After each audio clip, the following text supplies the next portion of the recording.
Hello, my name is Teresa Alcantar, and I decided to do my myth assignment on the myth of Atalanta. Atalanta was the firstborn daughter of Queen Iasos of Arcadia, but because she was a girl and the king wanted a boy to pass down his kingdom to, he left her alone in the woods to die. But lucky enough, a female bear came across Atalanta that had just lost her cubs to a pair of hunters and took Atalanta in and raised her as a bear cub, making sure she was nourished and comfortable. However, one day when the bear was away, a few hunters came across Atalanta and, believing that she was a lost child, took her into their village to raise her as a human. So they taught her how to eat, how to wear clothes, how to probably be around people, but Atalanta never lost her wild side. This led to her being a skilled hunter, very capable of using a bow and arrow, and also extremely fast, faster than some of the fastest horses. Atalanta also looked up to the goddess Artemis, really seeing her as someone she wanted to be this virgin huntress that was very powerful and very skilled in what she did. However, once Atalanta had gotten to that age, the villagers pressured her to begin looking for a suitor. But because she admired Artemis so much, she was fully against marriage and decided to just leave the village entirely and live in the woods like she had done with the bear. However, she was not left alone when she was in the wilderness. People would come across her, they'd be stricken by her beauty and wish to marry her. This tale of this beautiful woman that was living alone in the woods began to spread, so much so that people began searching her out to marry her, or believing that she was Artemis in human form living among them. Now, one day, a prince of the kingdom of Caledon heard of Atalanta and her amazing skills as a huntress, and because that the kingdom was being attacked by the Caledonian boar sent by Artemis, he believed that having Atalanta in their hunting party would greatly ensure their victory against the boar. When he found Atalanta, he asked her to join their hunting party, but Atalanta was at first very apprehensive because she did not want to be put out there, didn't want people to be looking at her, and she did not see any benefit of any of the reward that was given to the people who would kill the boar. However, the prince told her that if she was able to kill the boar, this would show that she was a favored hunter by Artemis, and that Artemis really praised her and her hunting abilities. Eventually, Atalanta gave in and decided to join the hunting party with the prince and the other skilled hunters that he had found. However, once she was there, the other hunters, who were all men, looked down upon her, did not believe that she was right to be there, did not want her there because they believed they could handle it themselves. However, once they came across the boar, none of them were useful. They all were either injured by the boar or by each other because they were unable to do anything. But it wasn't until Atalanta was able to shoot an arrow at the boar's spine and perforate it, which led it to paralyze its back legs, that the prince was able to take his sword and pierce its heart. Atalanta was the one that did the first shot and brought down the boar, and because of this, her prize was to have the boar's pelt. But none of the other people in the party believed that she was worthy enough. They believed that they should have it. However, the prince stuck up for her and said that she dealt the first blow, and without her they would not have been able to kill the boar. However, a few of the prince's family members were part of the party and told him that he would regret siding with her. And this came to pass later when there was a feast at the kingdom after the boar had been killed. After a while, the family members went up to Atalanta, harassing her, saying that she was not worthy of having the boar's pelt. But Atalanta chose not to do anything because she didn't want to start a scene. However, the prince had enough of it. He was like, "You do not talk to her like that. If it wasn't for her, we would have not done this." And he killed his own family members. Now, this was an issue because the prince himself had a strange aspect about him where his life was tied to a piece of wood, and if that piece of wood burned, he would die, and his mother was the only person that held that piece of wood. But after he killed his own family members, his mother was so distraught that she was like, How could you do this? This is your own family, and you're choosing this wild woman over them. And she just decided to kill her own son. This deeply disturbed and hurt Atalanta because she genuinely liked the prince. He had actually tried to talk to her and get to know her rather than just try and pursue her because of her beauty. But because she did not want to cause any more bloodshed, she decided that it would be best if she left then to return to her cave in the wilderness to be alone. Now, during this time, after the boar hunt, her reputation just grew and grew to where she was known throughout the land. And word got back to her father, and he had a strong inclination that Atalanta might be his kid because he didn't know who she was. He had left a child out in the wilderness to die. He presumed that his firstborn child was dead. But when he heard about Atalanta, he believed that she was his son, his daughter. And this was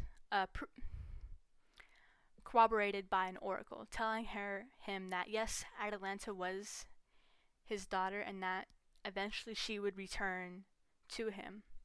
Now the king was ecstatic that she would be coming back because he wanted to marry her off to whoever he believed would make a good alliance to their kingdom. But at the same time, when he was getting his story from the oracle, Atalanta was getting another one. A different oracle told Atalanta that she could not escape marriage. Marriage was coming for her one way or another, and her father was looking for her as well, and that her father wished to marry her off and would not cease to do so. But Atalanta could have a say in the matter by setting her own terms of marriage. But the oracle did warn that once she did marry, she would lose her identity. Understanding that it was the inevitable and she could not deny what she was heading towards, Atalanta went out and spoke with her father.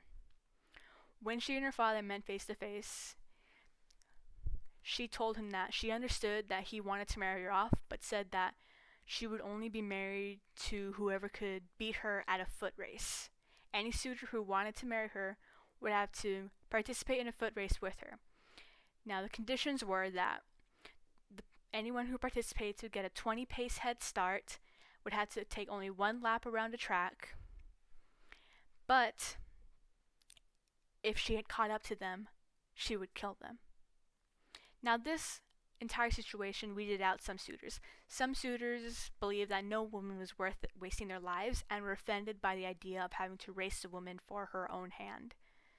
But some did stay and some tried to race her, but because of her immense speed and skill, none of them made it out. They were all killed by her, some within a few steps. But it wasn't until a young man named Hippopanus came across Atalanta that this changed. Now, Hippopanus was visiting the kingdom and he heard what was going on, and once he saw Atalanta, he knew that he wanted to marry her. And once the races for the day had finished, he went up to her and spoke to her. He spoke to her as an equal, as someone that he could share his life with, not as someone that he could look down upon. And this was new to Atalanta because she had never been spoken to in such a way and never made to feel like she was an equal. So, because of the way that he made her feel, she really did not want to have to race him because she didn't want to have to kill him. Because why would you want to kill the one person that you believe really looks at you like another human? But Hippopanus was very adamant that he wanted to race Atalanta and he wanted to marry her. So Atalanta agreed to the race and set it for a date at a later time. Now, Hippopanus understood that under normal circumstances, he would not be able to win the race against Atalanta. So, he went up to the nearby shrine to Aphrodite to ask her for guidance. He specifically went to Aphrodite because she's the goddess of love, and he felt that the connection between him and Atalanta was strong enough and their love could flourish enough that just a little head start or help from Aphrodite could help them immensely, make him so that he could win the race and marry her. Aphrodite agreed to help Hippopanus. She provided him with 3 golden apples. Now, these apples were very special. They were irresistible. Anyone who saw them were compelled to pick them up, no matter what. and she told him that if he wished to win the race, anytime he heard Atalanta getting close to him, he should throw an apple back and continue on. That way he could win and get her hand in marriage. She did have one condition though. After the marriage, he was to go back to her shrine and perform a proper sacrifice and give her the credit for him winning the race and being able to marry Atalanta. Hippopotamus agreed, and when he went to the race, he did just as she said. Every time he heard Atalanta getting close, he threw an apple back. Now, Atalanta was very confused by this, but she still could not help it. She understood that she could not waste time going back for these apples, but something spoke to her. She could hear the apples calling her name and being just irresistible. She could not stop but pick them up. She would lose time every time and lose distance, but she kept picking up the apples, but then tried to get back to Hippopotamus. But by the time he threw the last apple, he won the race, and he and Atalanta were married. Atalanta was honestly not upset by this. She had liked Hippopotamus because of the way he treated her. But after their marriage, he had forgotten to sacrifice to Aphrodite and say that she has been the one to bring about the marriage. So after a while, and even after Atalanta and Hippopotamus had a child, Aphrodite had still remembered that he forgot to fulfill his promise. So one day, while Hippopotamus and Atalanta were at a shrine to Zeus, just chilling and relaxing, Aphrodite heightened their emotions, made them act in ways they should not in front of a shrine to one of the gods. This deeply upset Zeus because no mortal should do such lewd acts in front of any of their shrines. So, for punishment, Zeus turned Atalanta and Hippopotamus into lions that would roam the wilderness. And this was kind of funny, I thought, because the oracle had told Atalanta that she would lose her identity upon getting married. And in fact, she did. She lost her identity because she was turned into a lion by Zeus. Now, Hippopotamus and Atalanta, as lions, were believed to be extremely smart and never able to be caught by hunters because they themselves were skilled hunters and knew all the tricks and skills and techniques used. This story was really, really interesting because I had never heard of Atalanta before, and it's really something I liked because the main character of the story was a woman. She could do anything I could do, and she could do it better.